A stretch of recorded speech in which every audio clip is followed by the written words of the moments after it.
My husband bought his son a new PlayStation after I sold the old one to pay for cleaning the home he trashed. When I asked him why, he said, "You went behind my back." He's just a kid. I didn't say a word. That was 3 months ago. Yesterday, he opened Trevor's laptop, and I watched the color drain from his face.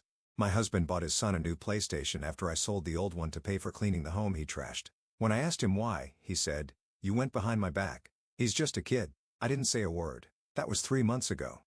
Yesterday, he opened Trevor's laptop and I watched the color drain from his face. When I met Damien, it was like fireworks were going off in my entire body. He was exactly the man I had been manifesting since I was a teenage girl, so I was willing to work through any issue that came up except for one: his stepson, Trevor. I had faith that Damien would be understanding if I brought it up, but I wanted to figure it out myself. But nothing I did ever seemed to work because, well, quite frankly, he was a man-child. At this point, he was 22, still living with Damien, unemployed. No plans for the future. One Saturday, I spent 4 hours making us 3 homemade pizzas each, so by the time we all finished eating, I was exhausted. Naturally, I asked Damien and Trevor if they wouldn't mind cleaning up. There was a lot to do, so 2 sets of hands was entirely necessary. "Of course, beautiful," Damien said. Lo and behold, half an hour later when they should have been finished, I could still hear the dishes clattering in the kitchen, and when I went downstairs, I was faced with Trevor man spreading on the couch with an e-cigarette popping in and out of his mouth. I simply asked why he wasn't helping his father. His response could only be likened to a 5-year-old not getting a cookie from the cookie jar. He jolted up, stomped his foot on the floor, and said, "Don't tell me what to do," before trudging up the stairs. That's when Damien barged in. "You're my wife, not his mother. Don't let this happen again." But this was just one example of his entitlement. He is now 24, and things have only gotten worse. Eventually, my stubbornness wore out, and I brought his extremely recurring behavior up to Damien. "He's an adult. If you don't like how he lives, ignore him," was always his response, which soon escalated to, "You always find something to complain about when it comes to him." So as you can imagine, our relationship has definitely been strained due to Trevor's need to be coddled even after I moved in with them. But 2 weeks ago, what little we had left completely fell apart. I had just come home from working a double shift, and Damien and Trevor created an intervention for me. "You're not pulling your weight in this house, and it's putting unwanted stress onto Trevor." I stared at Damien, genuinely holding back a laugh. "You can't just help to tidy the public areas of the house. You should be helping to clean Trevor's room with me." I swear I thought they were pranking me, but that's when I turned to Trevor and asked if he would do something in exchange, like getting a job, any job, for instance. He then looked at me with a completely straight face and said, "Would you have asked your newborn baby to pay you for feeding them?" Exactly. I shouldn't have to earn the basic necessities of life. I saw red. He knew I had just had a miscarriage, that I was deemed infertile, and when I turned to Damien, he just sat there with his arms crossed while nodding. I knew if I stayed on that couch, I would do something that I'd regret. So I left the house and went on a walk. In the week following, me and Damien became glorified roommates. Well, yesterday evening, Trevor finally wasn't home and I had the day off, so I decided to clean the entire house. I know this sounds weird, but it's something I genuinely enjoy. I even wiped down the windows, polished the floors, dusted the door frames, used a lint roller on the lampshades. I felt like Monica from Friends, and when I was done, I got to bathe in that post-clean euphoria. I felt like a princess. And aside from waking up at 4 a.m. to the sound of Trevor slamming the front door, I slept like one too. But when I woke up, the entire house smelled awful, like someone had rubbed cow dung all across the walls. And when I got out of bed, I found out why. You see, there was filthy, disgustingly unclean laundry sprawled all across the floors downstairs, and it produced an aroma so strong that it literally reached my bedroom. There was spilled hot sauce. A tin of tuna without a lid splattered everywhere. The air smelled like moldy sour cream. Stale gum covered the mantelpiece. I screamed and went to wake up my husband, who gagged at the smell. He had this look of anxiety on his face and instantly took the blame. "Oh, yeah, that was me. I had a lot of beers last night and took things too far." I just stared at him. He tried to stop me from going into Trevor's room, but he couldn't. And when we opened the door, we were hit with the stench of the devil's lettuce. I didn't say anything. Damien just sighed and turned around. As soon as he walked out, I walked into his room. I quietly stole his gaming console, the one I paid 50% for, and sold it. Trevor woke up that same day to the sound of a maid hoovering his room. He smirked and condescendingly thanked me because he thought he had won. But when he found out what paid for it, he wasn't so happy anymore. "It's about time." I just nodded and went to the kitchen to make myself some coffee. I was exhausted from the emotional roller coaster, but also feeling this weird surge of energy, like something had finally clicked. Trevor's smugness lasted exactly 47 minutes. That's when one of the cleaners asked him to move his gaming setup so they could vacuum underneath. "Where's my Xbox?" he practically shrieked. I heard him stomping around, throwing things, looking under furniture. Then he burst into the kitchen where I was calmly sipping my coffee and reading a book. "Where is it?" His face was so red I thought he might actually explode. "Where's what?" I asked innocently. "My Xbox. It's gone." I took another sip of coffee before answering. "Oh, that. I sold it." His jaw literally dropped. "You what?" "I sold it to pay for the cleaning crew. They're not cheap, you know?" Trevor started sputtering something about how I couldn't do that, how it was his property. That's when I dropped the bomb. "Actually, I paid for half of it. And since you destroyed a house that I also pay half for, I figured it was a fair trade." He stormed out and I heard him frantically calling Damien. I knew what was coming next, but for once, I didn't care. I finished my coffee and waited. 20 minutes later, Damien burst through the front door like he'd been shot out of a cannon. The cleaning crew was still working, moving around him as he stood in the entryway taking in the scene. "What have you done?" he demanded, looking at me like I'd committed some terrible crime. I explained calmly that Trevor had deliberately trashed the house I'd spent hours cleaning, so I sold the gaming console I'd helped pay for to hire professionals to fix it. Logical consequence, right? Damien wasn't seeing it that way. He started going on about how I had no right, how Trevor was devastated, how I should have talked to him first, the usual defense of Trevor's indefensible behavior. I just let him rant. When he finally ran out of steam, I simply said, "I'm going to my sister's for a few days. I need some space." That stopped him cold. In 3 years, through all our fights and disagreements, I'd never once threatened to leave. I'd always been the one trying to fix things, to make peace, to compromise. "You're being dramatic," he said, but I could see the panic in his eyes. I went upstairs and packed a bag while Damien followed me around, his tone shifting from angry to pleading. I didn't respond to any of it. I just kept packing. When I was done, I walked past Trevor's room where he was sulking on his bed, glaring at his phone. "Enjoy your clean room," I said, and walked out. I stayed at my sister Jen's apartment for 5 days. 5 days of ignoring Damien's calls and texts that ranged from apologetic to accusatory and back again. 5 days of Jen telling me I deserved better and me crying into wine glasses trying to figure out when my life had become such a mess. On day 3, Trevor started texting me. That was unexpected. First, it was just angry messages about the Xbox, then they got weirder. He actually claimed I was trying to come between him and his dad, that I was jealous of their relationship. It was so absurd I showed Jen, and we laughed until we cried. On day 5, Damien showed up at Jen's door with flowers and this rehearsed-sounding apology. I agreed to talk to him at a coffee shop nearby, neutral territory. He started with all the usual stuff. He missed me. The house wasn't the same without me. He was sorry things got out of hand. Then he got to the real point. "Trevor feels terrible about what happened," he said. "Although I seriously doubted that, he wants to make it up to you." I raised an eyebrow, not buying it for a second. "He's going to start looking for a job," Damien continued. "And he'll keep his room clean from now on." It was the same empty promises I'd heard before. I stirred my latte and looked Damien in the eye. "I need more than promises this time," I said. "I need actual change." We negotiated for almost 2 hours. By the end, we had what amounted to a contract. Trevor would apply for at least 3 jobs per week. He would contribute to household chores. Most importantly, Damien wouldn't undermine me when I asked Trevor to behave like an adult. I moved back home the next day. Things were tense, but Trevor was surprisingly civil. He even showed me job listings he'd looked at online. I was cautiously optimistic that maybe, just maybe, my dramatic exit had been the wake-up call they both needed. That optimism lasted exactly 8 days. I came home from work to find Trevor and 3 of his friends sprawled across our living room playing video games on a brand new PlayStation 5, even newer and more expensive than the Xbox I'd sold. Empty pizza boxes and beer cans covered every surface. The friends scattered when I walked in, but Trevor just smirked at me. "Dad got it for me," he said, not even taking his eyes off the screen to replace the one you stole. I felt like I'd been punched in the gut. I waited until Damien got home, then confronted him in our bedroom. "You bought him a new console?" After everything we talked about, Damien avoided my eyes. He was really upset about losing the Xbox. I thought this would help smooth things over. Smooth things over? You completely undermined me. Again, we argued for hours. The same circular argument we'd been having for years, but this time I wasn't backing down. I told him he had to choose.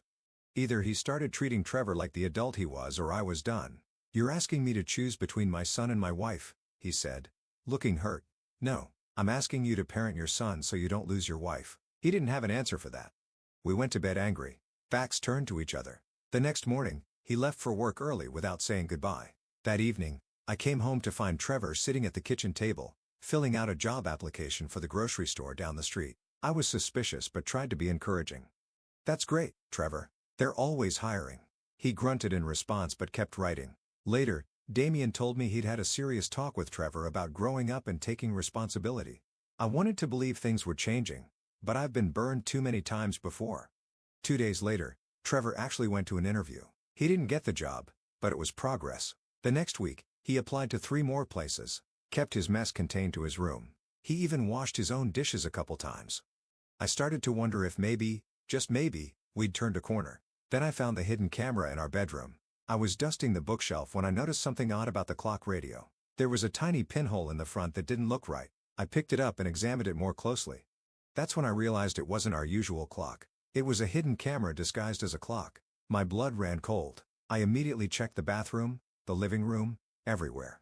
I found another one hidden in an air freshener in the main bathroom. I was shaking with rage as I waited for Damien to get home. When he walked in, I shoved the clock in his face. "What the hell is this?" I demanded. He looked genuinely confused. "Our clock? Look closer. It's a camera. Someone's been filming us in our bedroom." The color drained from his face. He examined the clock, then the air freshener I'd also found. "I don't understand. Who would do this?" The answer was obvious to me. Trevor. Damien immediately went on the defensive. "That's ridiculous. Why would he do that?" "I don't know, Damien. Maybe because he's a creep? Maybe to blackmail us?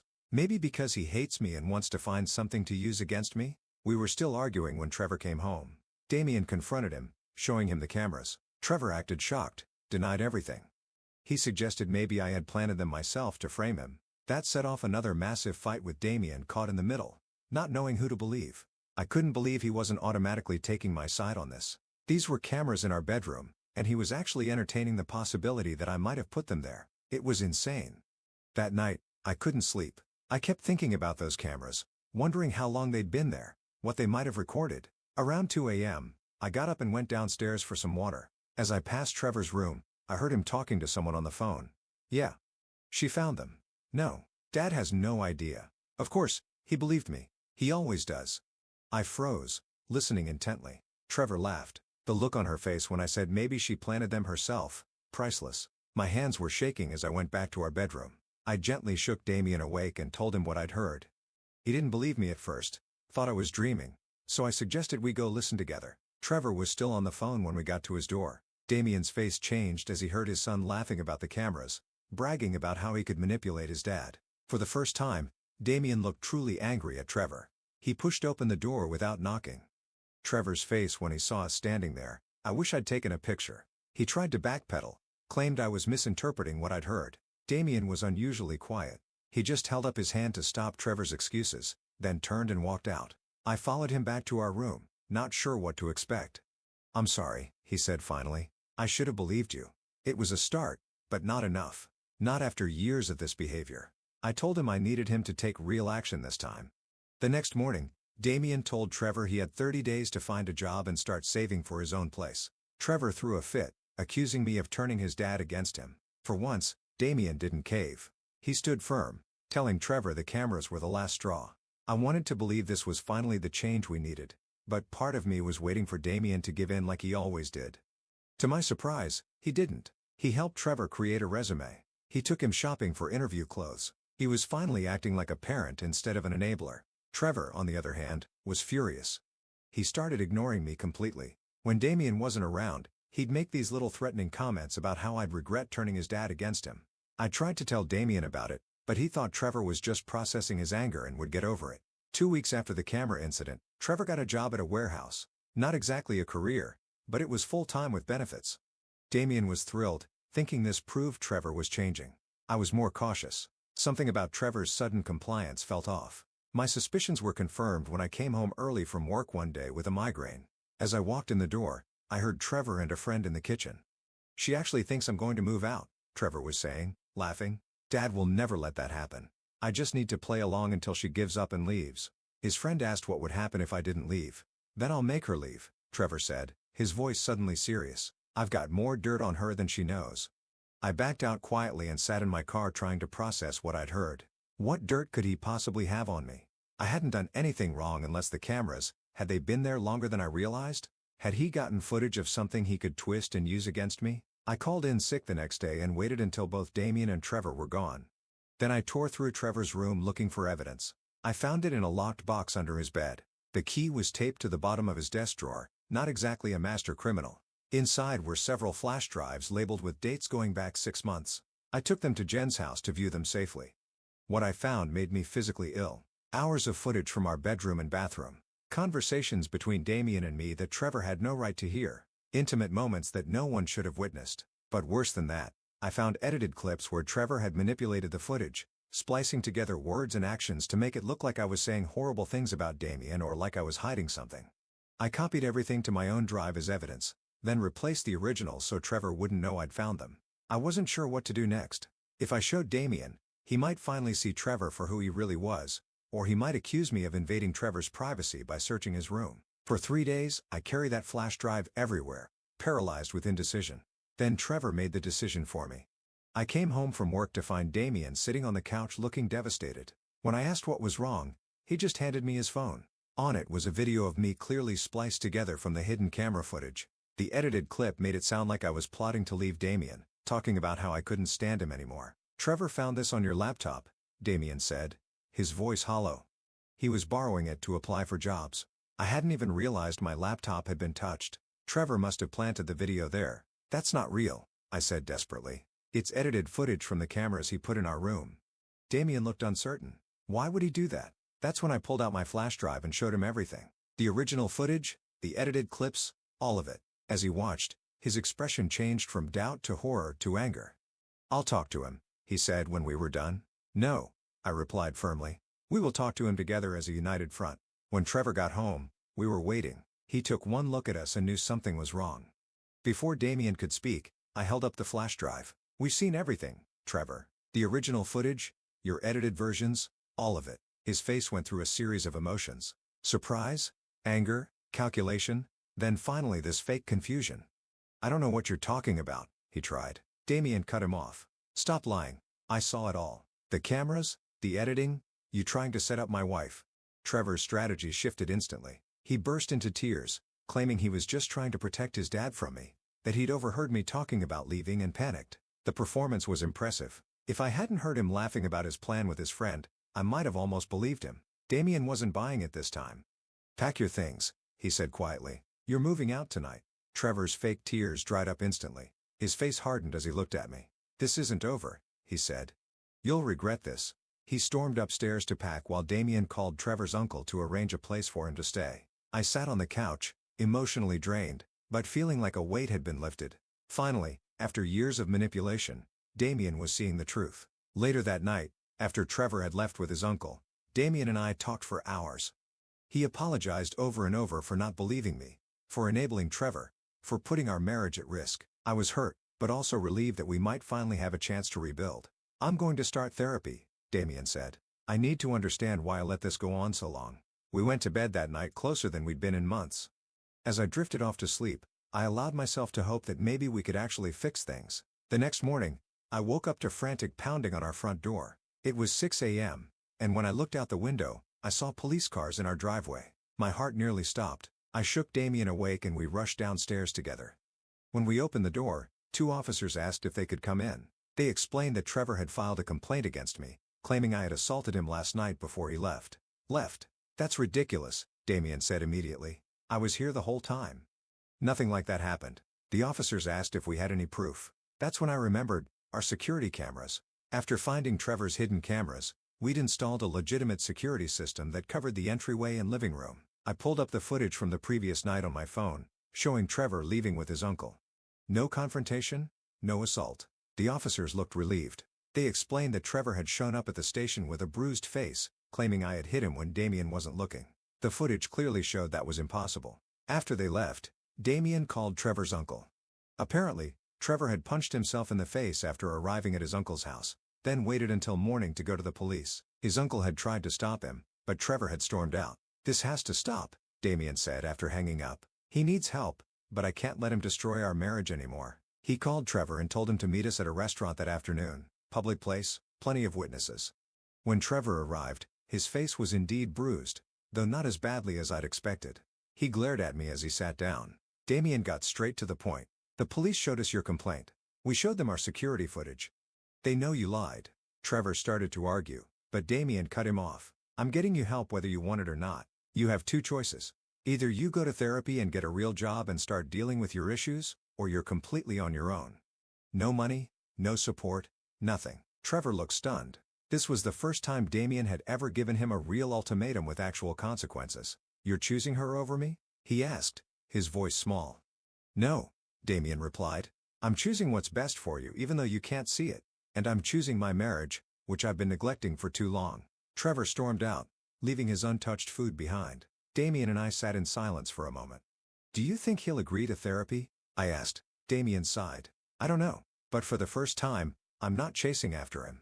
He needs to make this choice himself. For the next 3 days, I didn't hear anything from Trevor. Damien tried calling him a few times but just got voicemail. His uncle confirmed Trevor was still staying with him but was mostly holed up in the spare bedroom, refusing to talk about therapy or jobs or anything really. Part of me felt relieved he was gone, but I also kept looking over my shoulder, half expecting him to jump out and surprise me with some new scheme.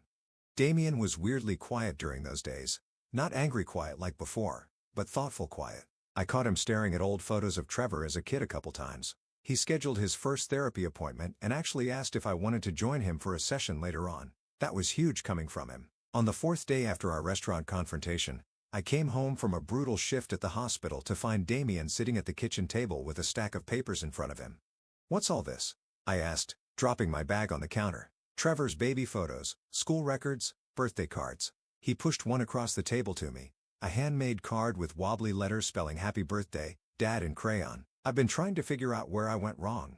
I sat down next to him and said, You didn't go wrong by loving him, Damien. No, but I went wrong somewhere. He gathered the papers into a messy pile. My therapist says I've been compensating for Jen's death by refusing to set boundaries with Trevor. Like, if I was perfect enough as a dad, it would make up for him losing his mom. I didn't know what to say to that. It made sense, but hearing Damien finally acknowledge it hit differently. I reached across and squeezed his hand. The doorbell rang, interrupting our moment. We looked at each other, both thinking the same thing.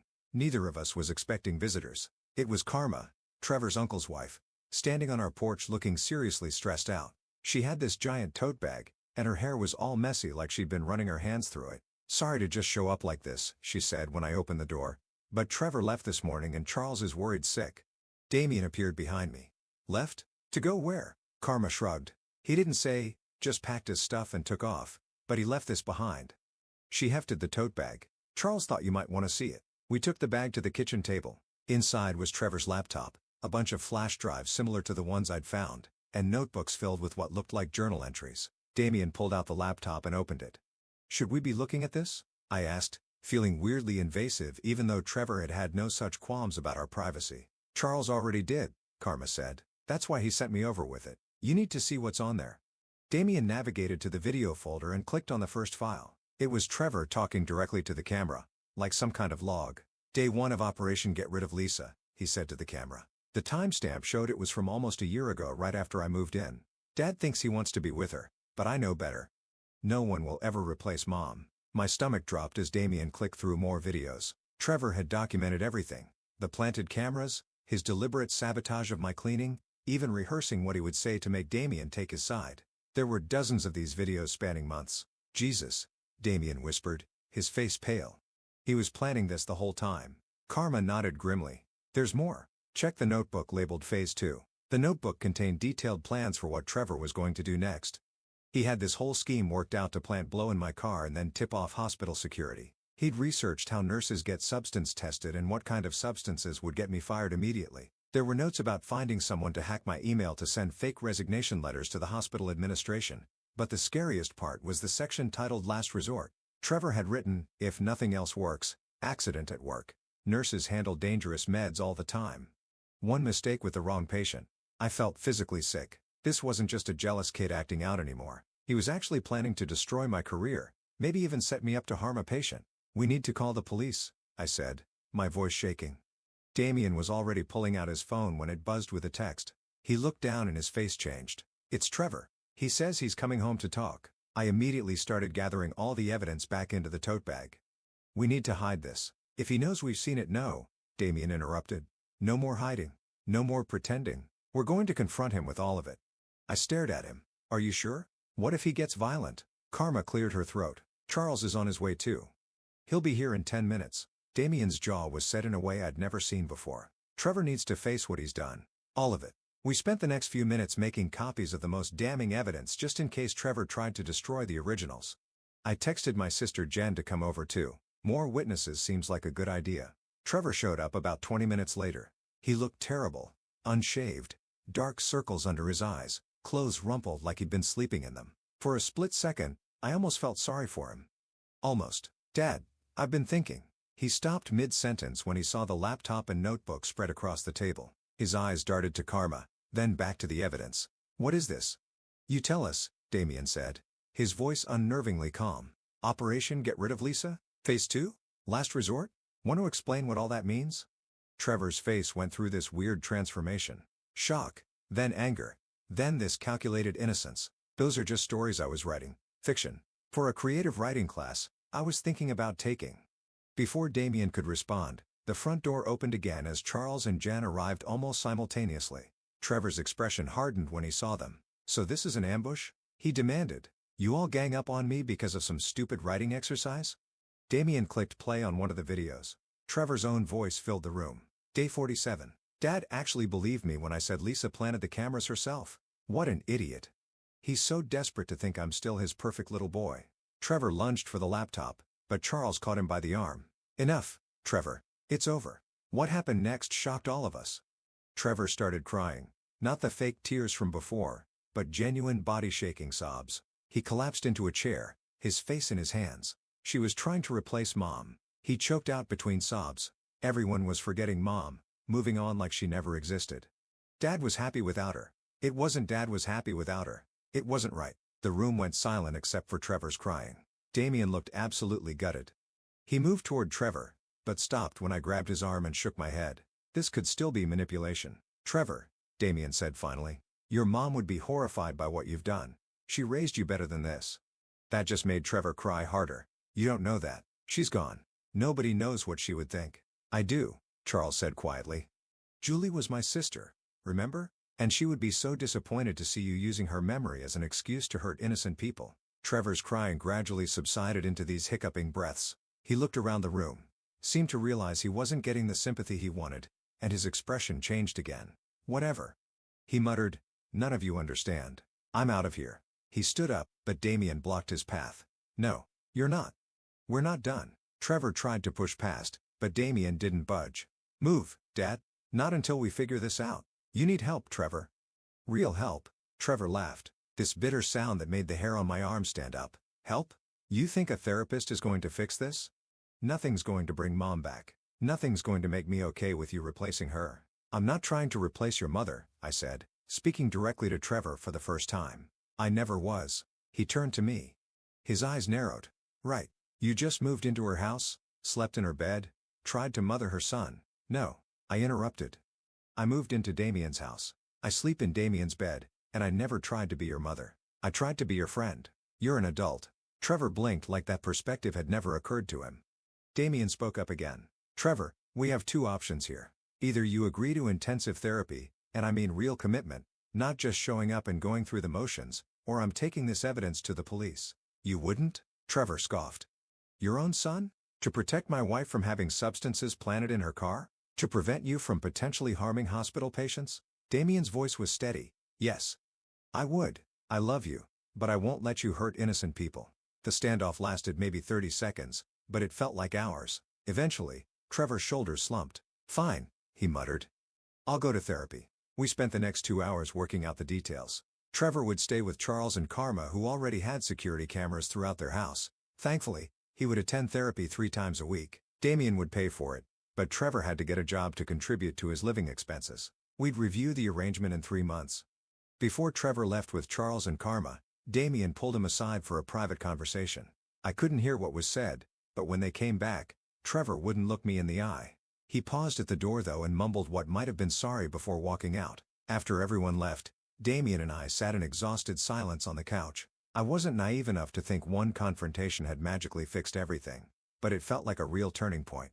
"Thank you," Damien said finally, "for not giving up on me even when I couldn't see what was happening." "I almost did give up," I admitted several times. He nodded. "I wouldn't have blamed you." He took my hand. "I know we have a lot to work through. My enabling, the trust issues, all of it. It's been 6 months since that day. Trevor's been sticking with therapy more or less. Some weeks are better than others. He found a job at a tech repair shop that he actually seems to like. He's still living with Charles and Karma, which is probably for the best. Damien and I started couples therapy in addition to his individual sessions, and it's helped a lot. 2 months ago, Trevor asked to meet me for coffee. Just the two of us. Damien was nervous about it, but I agreed. It was awkward at first, neither of us knowing what to say. Eventually, Trevor cleared his throat and said his therapist thought he should apologize to me properly. The apology wasn't perfect. He still tossed in a few comments about how I hadn't made things easy, but it was a start. Last week, we all had dinner together for the first time since everything blew up. No dramatic confrontations, no hidden agendas, just a slightly uncomfortable meal with moments of actual normal conversation mixed in, baby steps. I don't know if Trevor and I will ever have a good relationship. Too much has happened for us to just forget and move on, but I do know that Damien finally sees the situation clearly, and that's what I needed all along. Sometimes I wonder what would have happened if I hadn't stood my ground about the Xbox, or if Karma hadn't brought us those notebooks, or if Damien hadn't finally chosen to believe me. I like to think we'd have gotten here eventually, but honestly, I'm not sure. What I am sure about is that our home is finally peaceful. No hidden cameras, no deliberate sabotage, no walking on eggshells, just me and Damien rebuilding what Trevor tried to destroy. It turns out I didn't need to manifest a perfect man after all. I just needed one willing to grow and change when it mattered most.